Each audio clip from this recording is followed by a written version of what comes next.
สบายดีมื้อนี้สิพาพี่น้องมาเฮ็ดซุปผักกาดตีนหมี่ใส่ผักชีเนาะสำหรับสูตรแล้วที่เฮ็ดเฮามาตามมาชมกันเบิ่งเลยขั้นตอนที่มินเฮาก็สิ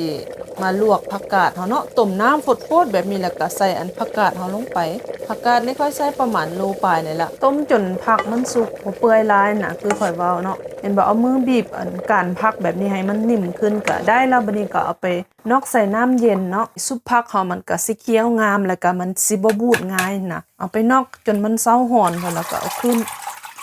ต่อไปก็สิคั่วเม็ดมะงาเนาะใส่ตามใจเฮามักเด้อค่อยใส่หลายเติบคั่วให้มันสุกให้มันหอมแล้วจะเอาไปตำเนาะเห็นบ่พี่น้องเม็ดงาเฮาได้มันก็สิดังแป๊กๆๆแบบนี้ถือว่าได้เนาะอย่าให้มันไหม้เด้มันสิขมได้แล้วบัดนี้ก็เอาไปตำบ่ต้องตำให้มันมุนละเอียดหลายเนาะตำพอให้เม็ดงามันแตกนะพี่น้องเวลาเอาไปใส่ซุปผักมันก็สิหอมนี่พี่น้องตำพอให้มันแตกแบบนี้ถือว่าได้แล้วขั้นตอนต่อไปหากก็สิมาคั่วหอมแดงนี่ใส่2หัวกระเทียมนี่ใส่6-7 งิมนี่แหละตัวนี้ก็สิแม่นขิงเนาะใส่ตามใจเฮามัก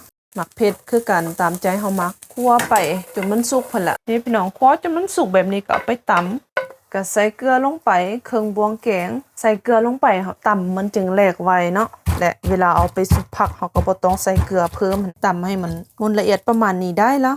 บัดนี้เฮาก็สิมาสุกผักเลยเนาะส่วนตัวนี้ก็สิแม่นแป้งนัวใส่ตามใจมักเด้อมักหลายใส่หลายบ่มักก็บ่ต้องใส่อันนี้ก็สิแม่นน้ำปลาแดกเด้อผู้ใดบ่กินบ่มักบ่ใส่ก็ได้ใส่ประมาณ1บวงแกงก็สิแม่นเม็ดงาที่เฮาตำไว้เอาไว้ใส่ตอนอันสุดท้ายนำเนาะจงไว้น้อยนึงส่วนตัวนี้ก็สิแม่นอันขิงแล้วก็ต้นหอมแล้วค่อยใส่ผักชีเด้อพี่น้องลองเบิ่งเด้อซุปผักกาดตีนหมี่ใส่ผักชีเนี่ยอุ้ยสุดยอดแซ่บ